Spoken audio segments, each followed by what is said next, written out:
Grabe oh. Naging imbakan. Puro echas pa talaga. Isa sa mga notorious road dito sa Manila ang R10. So marami ng mga pagbabago dito. Una nang tinanggal itong footbridge. Tapos itong bangketa at yung pader na ginawang imbakan ng mga basura, nagsusunog ng mga tanso, inayos na.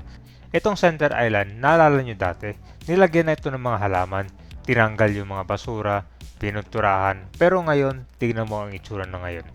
Nasayang lang, binaboy ulit, inimbak ulit yung mga basura tapos yung mga halaman nasira na lang. So nakakalungkot lang dito no, bagong lagay lang to ng mga halaman no. Sinunog na naman. Bagong bago lang to kabayan ha. Tinambakan na ng basura oh. Dito magagalit si Yorme yan.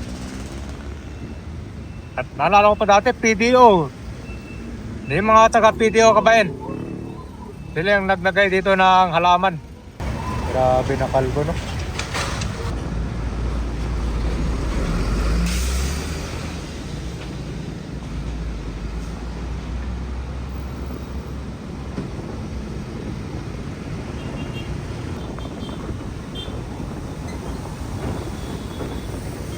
Ayan guys oh. Grabe oh. Naging imbakan. Wala na. Ayan guys oh. Ayan yung basura nyo. Ayan yung mga puno ng halaman dati oh.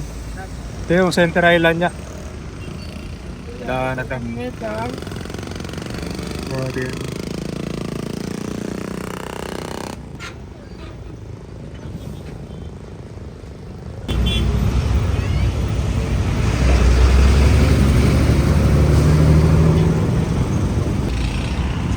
Guys oh, parang binagyo no.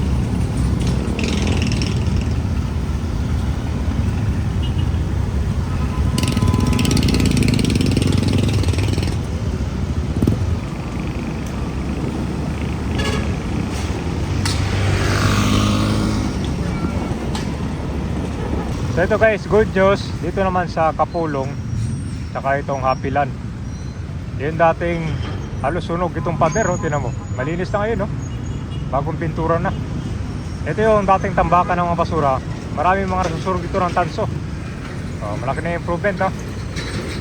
Ganyan kapag sit si Yorme Kabay, bilis kilos talaga. Nung nag-viral to, agad in-action agad oh. Itong Center Island, binakbak. Mukhang may gagawin dito bago. Yan, maganda yan. Maraming laking tulong.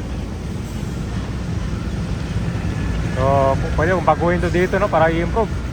Yan, bagong pintura no, pati yung poste oh. Kaya guys, tinan mo yun no, ganyan pa yung mga natitira mga pader dito. Puno ng mga basura. Sana ba yung footbridge? Ayun no. Ito yung isang footbridge. Yan. Tingnan natin dito kabay na ito yung natanggal din na footbridge dito. Marami din kasing ayusin. Ito yung nakakunik ko. Tinanggal na rin. So dito mukhang hindi pa siya naayos yung bangketa na lang. Puno pa rin ng basura. Walang ayos ito no? Pati yung drainage ito, tinan mo.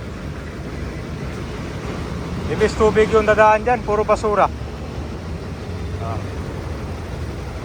Yan, alam nyo na bakit bumaba dito. Tinatambakan nila ng basura yun.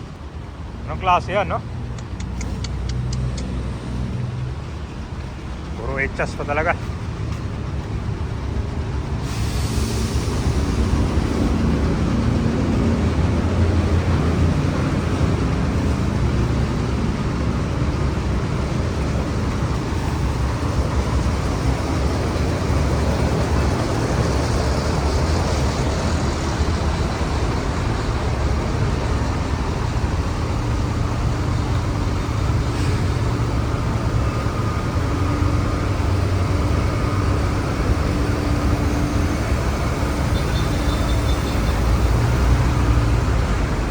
Grabe.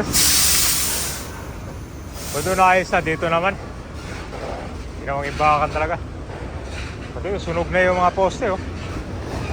Hirap tumawid dito kabayan, kaya malaking tulong yung footbridge dito. Para akong nagipagpatentero dito sa kalsada, oh. Wala pang kon dito traffic light para sa pedestrian. Ay, hindi ko magana yung traffic light, oh. Dito yung karugtong ng footbridge. Ayan, oh, nilagyan na siya ng halaman. Parang konto eh.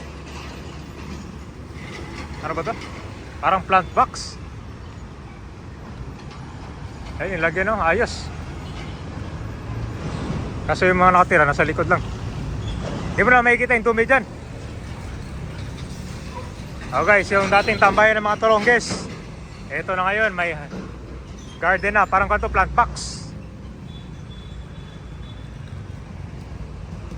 Ay maganda natin sa unting-unting nag-i-improve, no? Kasi dati, tambaka lang talaga ng mga basura. Tatanong nila kung after itong matanggal yung footbridge, baka daw maging squatter area.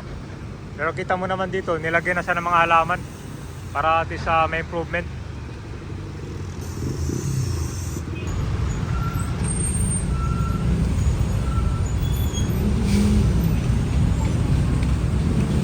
Ayos na. Nalipat lang sa likod. Pero at least ako na, wala na talagang kwan dito, yung mga basura pa.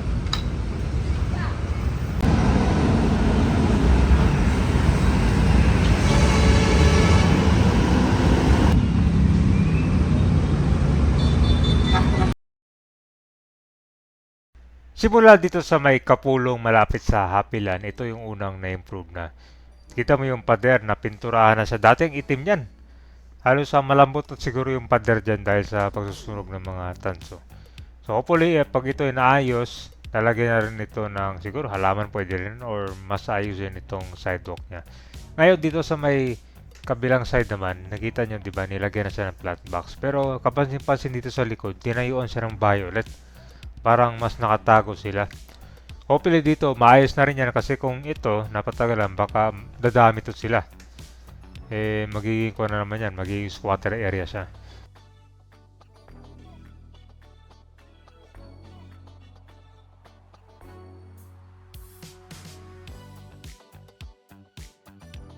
Isa rin sa magandang solution siguro dito, no, para hindi maging imbakan to ng basura, eh yung maglalagay pa ng mga CCTVs, no?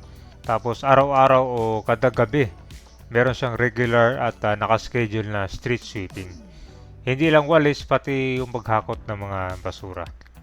So, tapos maglagay din ng mga sapat na basurahan, no? Siguro mga distansya mga every 50 to 100 meters. Tapos merong malinaw na level na nakalagay nabubulok at di nabubulok. At syempre, kailangan talaga dito, disiplina.